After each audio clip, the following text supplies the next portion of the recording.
हे राजन, कुंती पुत्र राजा युधिष्ठिर ने अपना अनंत विजय नामक शंख बजाया तथा नकुल और सहदेव ने सुघोष एवं माणिपुष्पक शंख बजाए।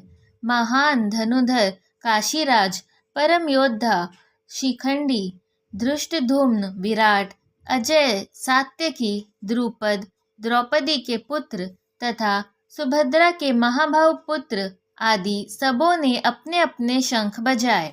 तात्पर्य: संजय ने कहा, राजा धृतराष्ट्र को अत्यंत चतुराई से यह बताया कि पांडु के पुत्रों को धोखा देने तथा राज्य सिंहासन पर अपने पुत्रों को आसीन कराने की यही अविवेकपूर्ण नीति श्लाघनीय नहीं थी। लक्षणों से पहले से ही यह सूचित हो रहा था कि इस महायुद्ध में सारा कुरुवंश मारा जाएगा। भीष्म पितामह से लेकर अभिमन्यु तथा अन्य पौत्रों तक विश्व के अनेक देशों के राजाओं समेत उपस्थित सारे के सारे लोगों का विनाश निश्चित था।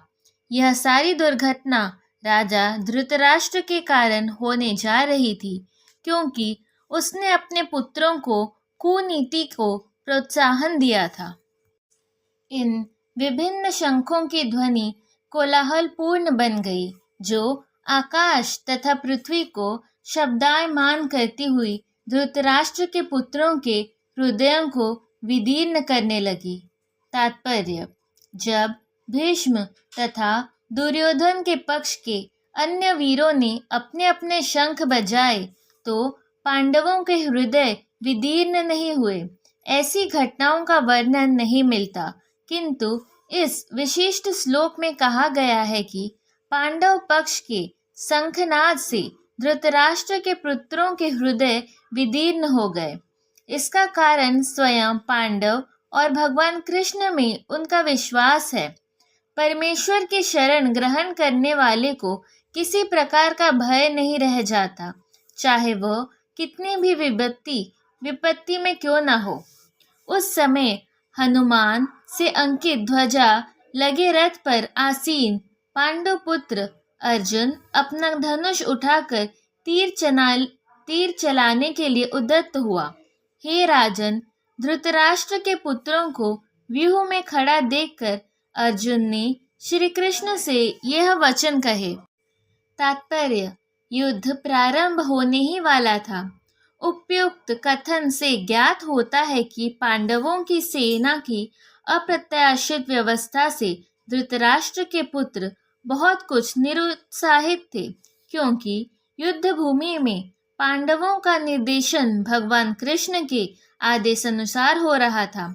अर्जुन की ध्वजा पर हनुमान का चिन्ह भी विजय का सूचक है, क्योंकि हनुमान ने राम तथा रावण युद्ध में राम की सहायता की थी, जिससे राम विजयी हुए थे।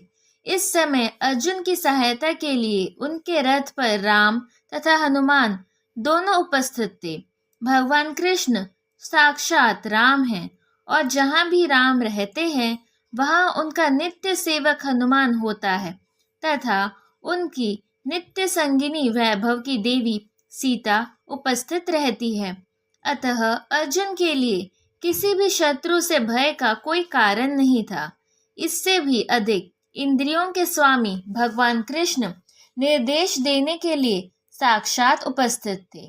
इस प्रकार अर्जुन को युद्ध करने के मामले में सारा सत्परामर्श प्राप्त था।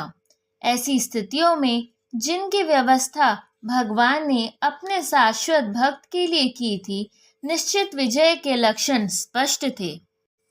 अर्जुन ने कहा, हे अच्युत, कृपा करके मेरा रथ दोनों सेनाओं के बीच ले चलें, जिससे मैं यहाँ उपस्थित युद्ध की अभिलाषा रखने वालों को और शस्त्रों की इस महान परीक्षा में जिनसे मुझे संघर्ष करना है उन्हें देख सकूं। तात्पर्य: यद्यपि श्री कृष्ण साक्षात श्री भगवान है, किंतु वे अहेतु की कृपावश अपने मित्र की सेवा में लगे हुए थे। वे अपने भक्तों पर स्नेह दिखाने में कभी नहीं चूकते, इसलिए अर्जुन ने उन्हें अच्युत कहा है। सारथी रूप में उन्हें अर्जुन की आज्ञा का पालन करना था और उन्होंने इसमें कोई संकोच नहीं किया। अतः उन्हें अच्युत कहकर संबोधित किया गया है।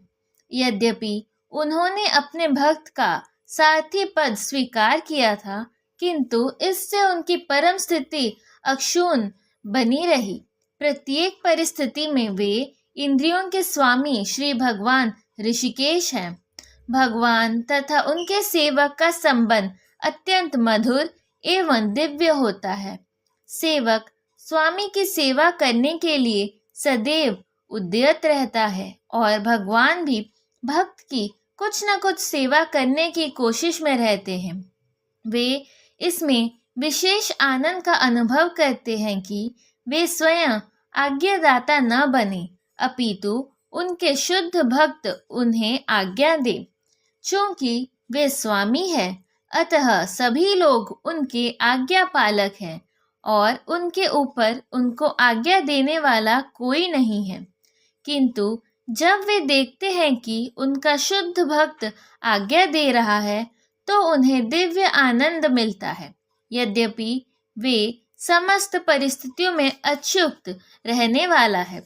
भगवान का शुद्ध भक्त होने के कारण अर्जुन को अपने बंधु बांधवों से युद्ध करने की तनिक भी इच्छा न थी, किंतु दुर्योधन द्वारा शांतिपूर्ण समझौता न करके हठ धर्मिता पर उतारू होने के कारण उसे युद्ध भूमि में आना पड़ा। अतः वह यह जानने के लिए अत्यंत उत्सुक था कि युद्ध भूमि में कौन कौन से अग्रणी व्यक्ति उपस्थित है।